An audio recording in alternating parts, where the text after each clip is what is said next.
guys, welcome to Church at Home. This is the third part of our 4-week series, Stories of Transformation. We have our wonderful Senior Pastor Brahm here with us. What do we actually mean when we say stories of transformation? Jenny, it is stories that reflect the mission of Jesus. And so many people believe he came to start a religion, but actually he came to bring about God's kingdom here on earth. And we believe that that would have a fourfold impact in our lives. Firstly, it's personal, where you become a follower of Christ. Secondly, it is relational, where you start to live in love towards people. Thirdly, it is communal, where you take your vocation and in your vocation bring transformation where you work day to day. But then also it is a space where we as a church translate the reality of starting faith communities in our society. So that's what Jesus came to do, and true transformation aligns with Jesus' mission. Now, one of the ways we as a church do that in a brilliant way is the way in which we support people that goes through trials and tribulations in terms of their physical well-being, and we've got a food pantry that on a weekly basis serve people by giving them the necessary food. So we've got a small video for you that you can watch and see what the food pantry exactly does.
One of the things that I really miss about gathering here at church is our communion. I really miss communion. So I was wondering what can we do to engage in communion during this really strange season that we have found ourselves in?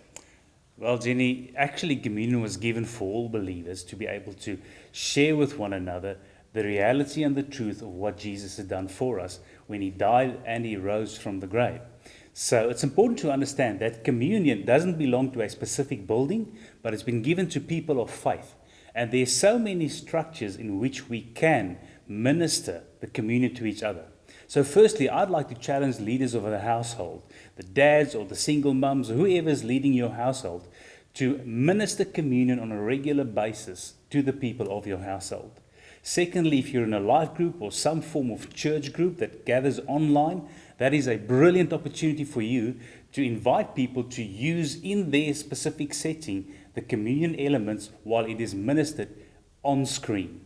Thirdly, if you would like to be empowered to be taught how to minister the communion, please contact the church office. We'd like to empower you with some knowledge where you can become someone that can minister the sacrament to people.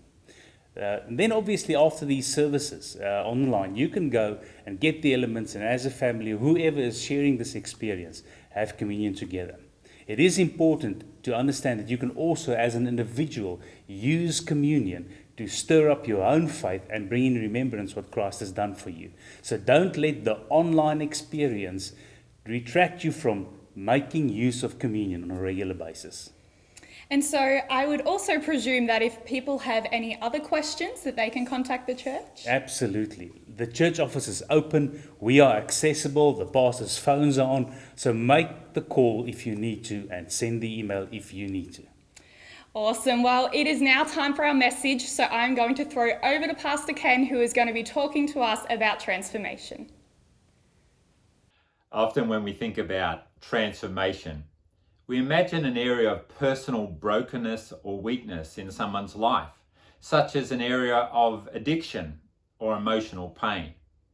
Now, if you relate to this, there is good news because Jesus is able to bring freedom and healing into your life. But there's another area that God wants to bring transformation into our lives. It is in the area of our strengths, our successes, abilities, self-sufficiency, pride, the areas that we focus on or are the priorities of our life. And because these relate to our strengths, we're often blinded to the reality that we need transformation in these areas. The first story you're going to hear is from a friend of mine called Jossie Charco. I first met Jossie over 20 years ago when we both were doing a leadership training course over a 3-week period. I was impressed by the dream that Jossie carried for northern India and beyond. His dream was to see 100,000 communities transformed. His plan? To raise and equip local believers and to send them into villages, often where people had never even heard the name of Jesus. And as they share the good news, that they would experience personal transformation. And then through those people, the whole community would become transformed both spiritually and practically. There was one problem. The work hadn't even begun. This was just simply one big, audacious, scary dream.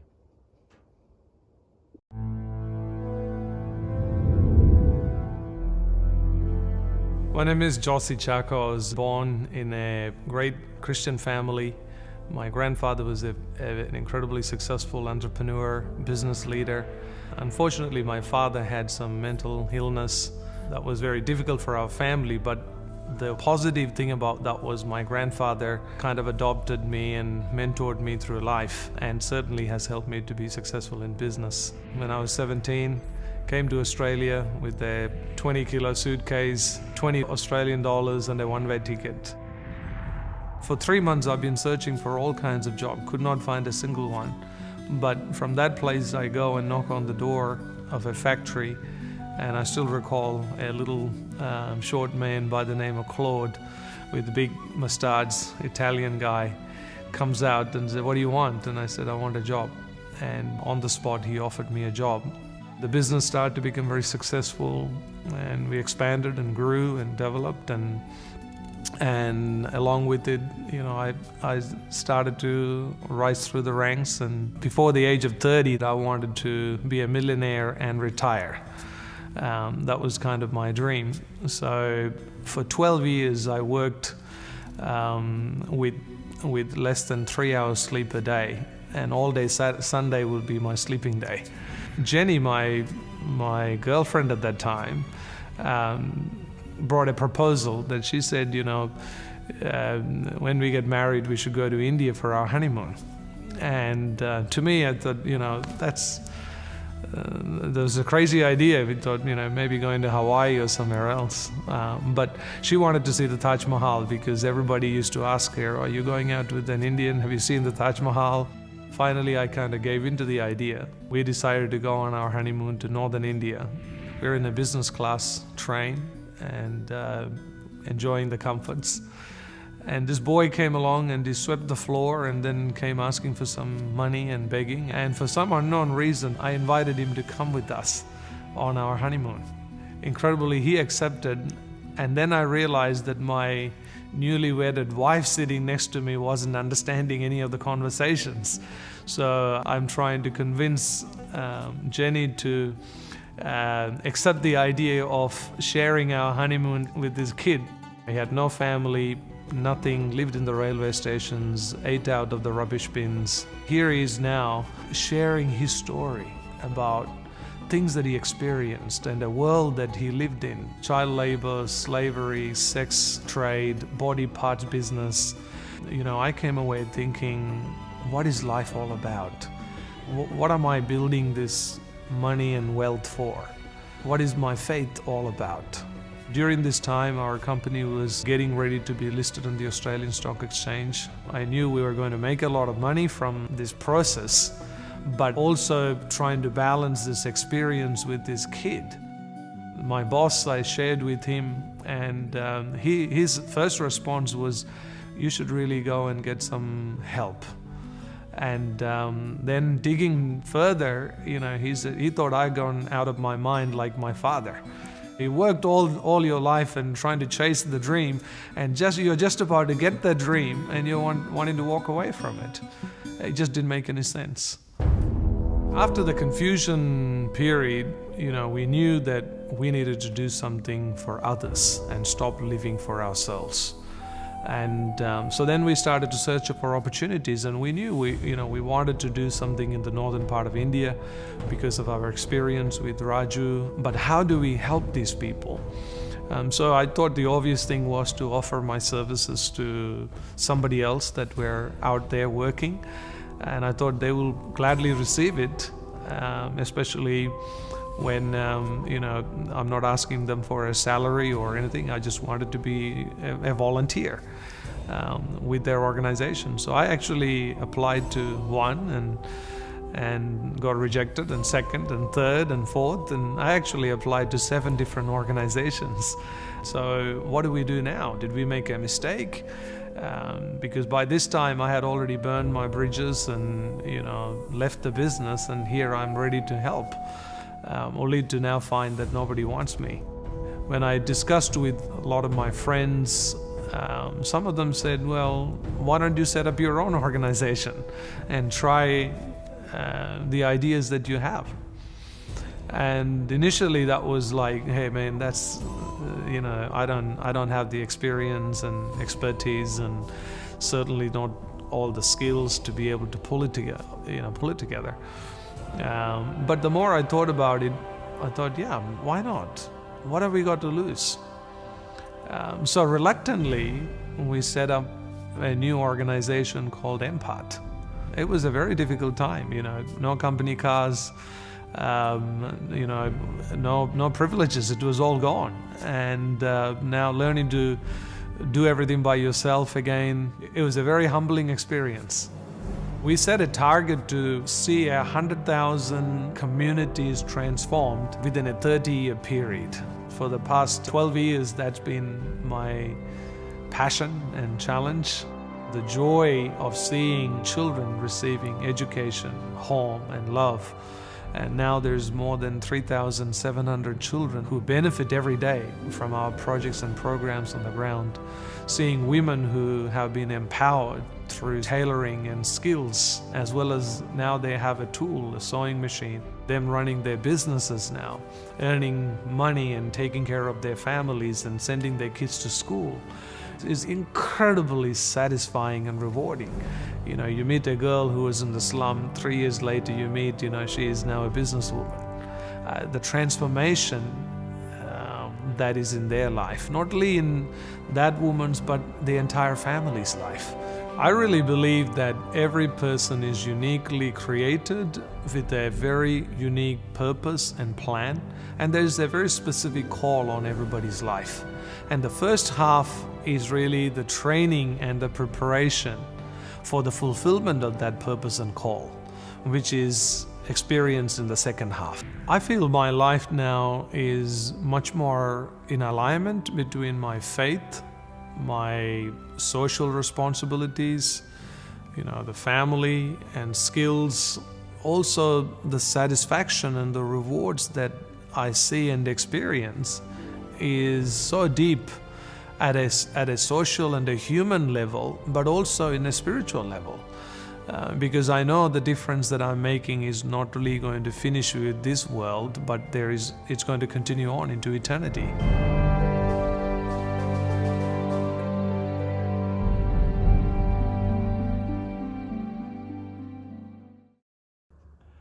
Two years ago, I was personally with Jossie in northern India, and I got to see and hear firsthand about the work of Empath.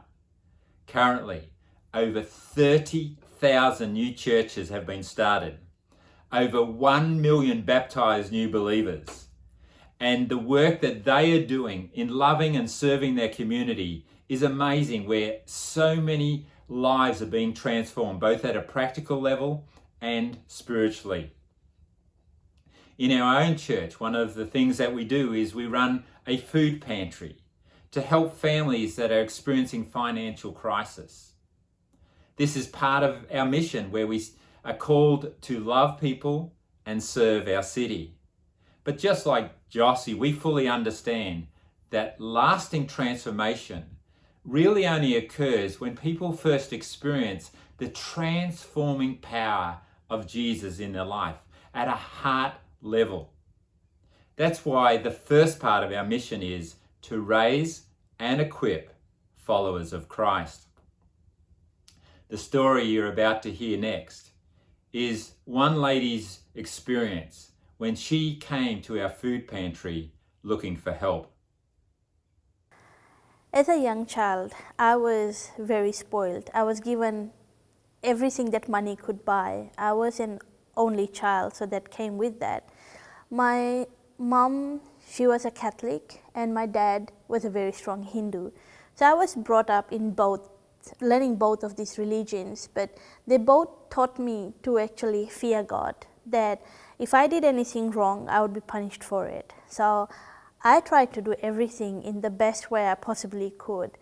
I was top in my classes. I always did my best in everything. I became the team captain of our netball team. I was good in athletics. So basically everything I just tried to do my best. But all this changed as I entered my teenage years. My parents, they separated, and suddenly I was left on my own. I ended up having this void in my life where I just didn't know what could fill it up. It was just very empty, and I started doing all the wrong things to fill it up. I took up smoking, I started doing drugs, I kept company of all the wrong people who led me into doing all the wrong things, and I literally made a mess of my life. I did things that I wasn't supposed to. Towards the end of high school, I fell in love. But I was so broken. I was pretending to be someone else. I had no self-worth. And so all these things led me to actually walk away from this love. And I actually ended up running away from home.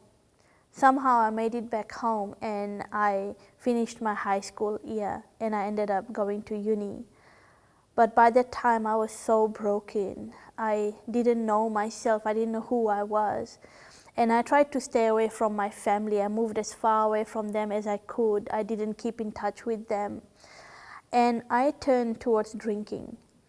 I would drown myself with alcohol, and only my roommate was aware of this. While all this was going in my life, our neighbor, she started coming in our lives in a way which was, she would bring food to us. She knew that we didn't have money, and sometimes we had to go without meals, so she would bring food to us, and that touched us, and especially me, because I was so empty. She started filling a little bit of me, and I started getting pulled towards her family. They had this really tight-knit family where they loved each other and they had loyalty for each other, and I wanted to be part of that. And I ended up marrying her youngest son. But I thought that was the answer to my prayers, but it was not. That love and loyalty actually remained within that group, and being married into that family didn't mean that I would receive that. Over the 10 years of my marriage life with this guy, I was made to feel that I am the worst daughter-in-law, that I am not a good enough wife, that I am a very unfit mother. And it became our marriage life got very tense. It became very volatile. He became very volatile. And I was made to feel that I am just not right, and I was so broken. I felt like if I wasn't there, everyone would be better off. And so I put a plan into place. I thought if I ended my life, everyone else would be good. So I put a plan in place, but as I got it all sorted out, I felt something in me just cry out.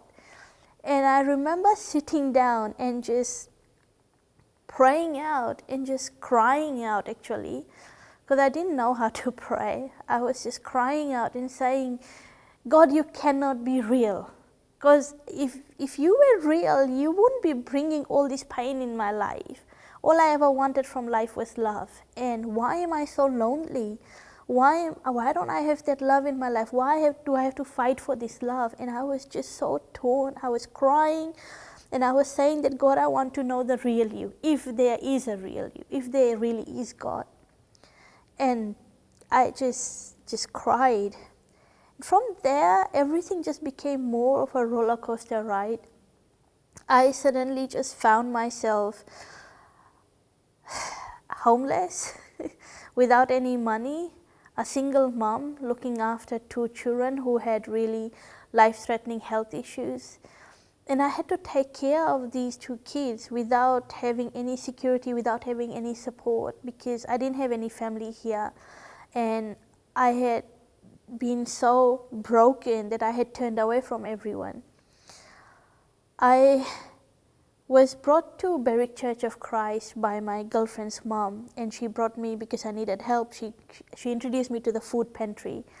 And from there, life just started turning around. Suddenly, people were praying for me, and I would actually have money when I needed it. I had enough money to pay my bills, my rent, for my kids. It was absolutely amazing. I could see miracles happening in my life, and I was amazed by it. I wanted to know why this was happening. And in church, everyone was so into this Jesus guy, so I wanted to know him as well. And as I continued into this journey, I actually took up some courses in the church, and that helped me to become free of a lot of issues that I had. And in the end, I got baptized. And it was the most amazing feeling ever. It was like my old life had just been taken away, and I was myself. I actually found myself, my identity, and I knew that this is who I am. And the miracles didn't stop there. I actually ended up meeting with this love of my life that I had walked away from, and we are now happily married. We are a family of 5 who just love each other. And we ended up having this business where my bank account is always in the negative, and we were given this opportunity to get this business, but the loan was not getting approved. The bank won't give us loan, the brokers won't give us any loan, and we were like, okay, this is not gonna happen. But God turned things around for us and just provided us with the right amount of money we needed for the deposit. And here we are, 2nd year into our business, and we are able to pay everything on time. We are able to do so much more. God actually allowed us to reach other people and to touch lives. We are able to feed the homeless. We are part of this amazing group of people from our church who we are able to go out and reach out to other people. And I actually had a privilege of baptizing one of our customers from the shop, who actually ended up coming to Berwick Church of Christ because of the impact we made in his life. I am seeing people coming from the darkness that I once was in into this light that I am now. I see lives being transformed. Mamta has not just been healed and set free, but she is discovering God's purpose for her life as a change agent to help others. This is what the Bible refers to as the ministry of reconciliation. Let me read part of that passage from 2 Corinthians chapter 5. Christ's love controls us. Since we believe that Christ died for all, we also believe that we have all died to our old life. He died for everyone, so that those who receive this new life will no longer live for themselves. Instead, they will live for Christ, who died and was raised for them. And verse 17. This means that anyone who belongs to Christ has become a new person. The old life is gone. A new life has begun. And all of this is a gift from God, who brought us back to himself through Christ. And God has given us this task of reconciling people to him. What could it look like for you not just to be transformed and made whole, but to discover God's purpose for your life? Or in the words of Paul, when you become a follower of Christ, you no longer live for yourself, you live for Christ. Listen now to Elisa's story as she wrestles with some of these questions. Growing up, I think I was always quite the perfectionist. I was very diligent in my studies at school and always very focused on doing well. And I think a large part of my identity, who I was back then, was really centered around being the perfect student. You know, I wanted to be a high achiever. I wanted to be known as a high achiever. And I thought, this is a really good thing to be striving for, because, you know, the world tells you that successful people are to be admired and celebrated. So I really pursued that with a lot of passion and a lot of hard work, I guess. And that hard work at school allowed me to be successful. And it felt great receiving praise and recognition from people. I think anyone would enjoy that. And so I really carried this same attitude towards my studies when I started university. I chose to study civil engineering because I love physics and maths. And I was really enjoying university. I was doing well. But I think my obsession almost with being successful was to the detriment of many other areas in my life.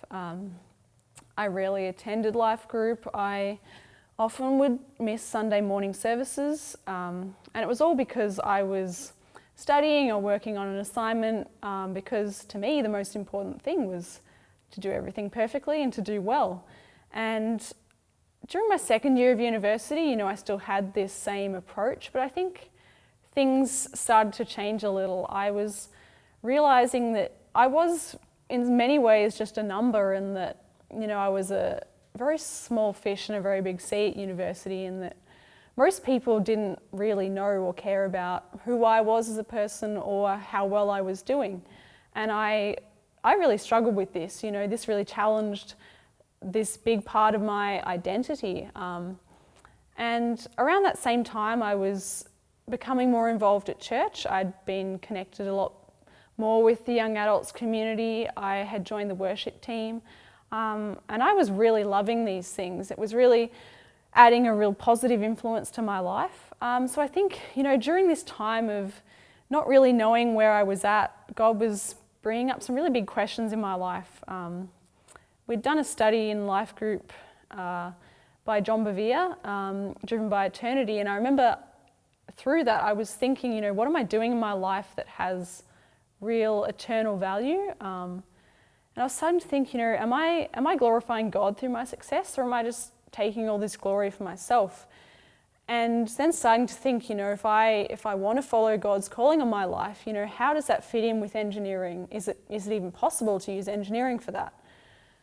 So the next year, I guess, was really defined by my search for greater purpose in what I was doing. And I distinctly remember one Sunday morning in the worship team, we were playing Oceans. And there's two lines in the bridge that really stood out to me that day. The first is, "Spirit, lead me where my trust is without borders." And the second one is, "Take me deeper than my feet could ever wander." And as I was thinking about those words, I was thinking, like, I really want to experience this. You know, I haven't experienced this yet in life, but I want to be in a place where I just completely trust God. And so it really became my prayer that God would give me the opportunity to extend my faith to that level. And it wasn't long after that, actually, that I discovered the opportunity to intern with a Christian engineering organisation. So I took that to God in prayer and just felt this real certainty that, you know, that's what God wanted me to do. And I definitely did not feel prepared for that. I didn't think I had enough years of study under my belt, but I decided to take the leap of faith. And so last year I took a year off university and I spent 4 months working in Uganda and 4 months working in India. I was working with an organisation called Engineering Ministries International, and And they were founded by a Christian guy, a civil engineer who was doing hurricane relief work in South America. And as he was doing this work, he realized, there's other Christian design professionals in the world who have this same skills and heart that he did to serve people, people who lacked basic needs like shelter and clean water.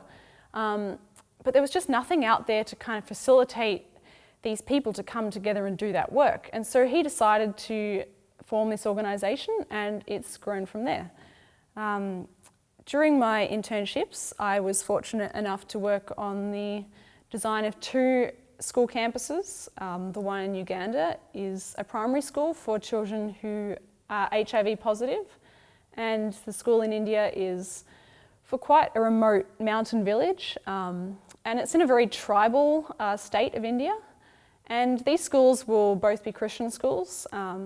They will be focused on meeting the spiritual and physical needs of the children in their care, but also raising up future Christian leaders in those areas. I would say the 8 months were a real test of my faith, I guess. I was really forced to rely completely on God during times when I felt way out of my depth. I was the only intern who hadn't graduated from university, and I was 3 to 4 years younger than everyone else working with me. And, I honestly felt terrified. I just felt so unqualified and unprepared for what I'd signed up for. I was thinking, I've done this too early, I should have waited a few years. And there was one day I remember I said to God, you've brought me here in this time, and I'm really going to need you to help me through this because I can't do it on my own. I think what I've learnt is that, throughout every challenge of that year, God was always faithful on his promise to me that he would not let me down. When you say yes to God, no matter the cost, he will always be there for you. Now that I've come home, I'm back at uni, back studying again. I always had that fear that I would return back to my old approach to things. But, I think I've noticed 2 really big changes in my life. The first is that, I've realised it's not about me or what I can do. I think, I came from a mindset where everything was about me and my ability. That was the most important thing in my life. But, I've realised that God doesn't really care about how capable or successful I am. He looks at the heart. He looks at my willingness and obedience to him.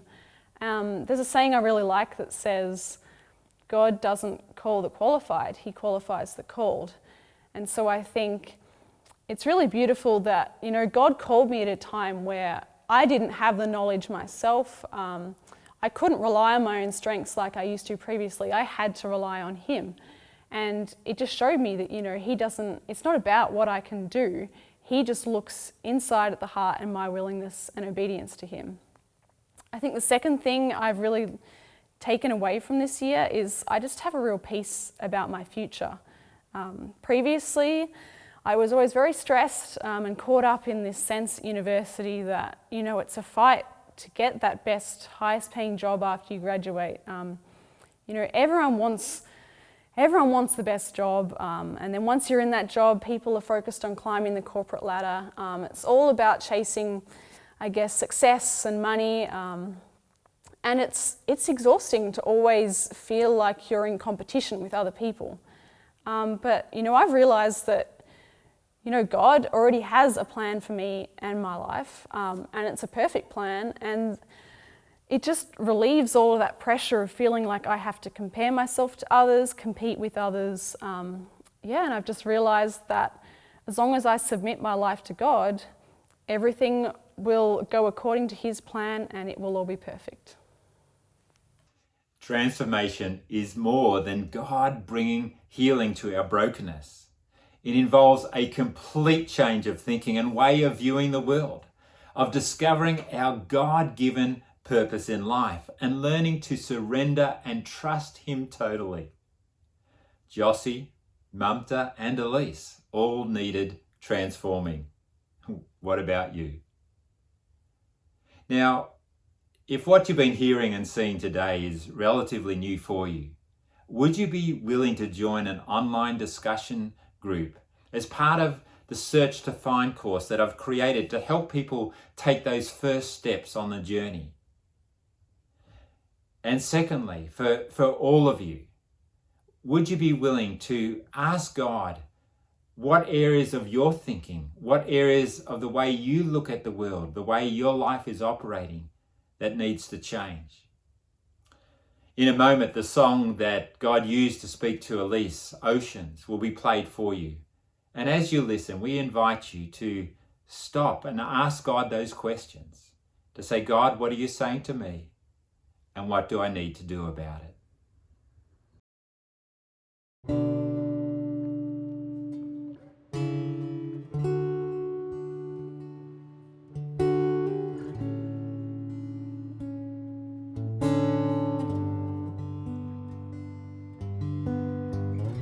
You call me out upon the waters, the great unknown, where feet may fail.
soul will rest in your embrace. I am yours, and you are mine. Thank you, Jesus.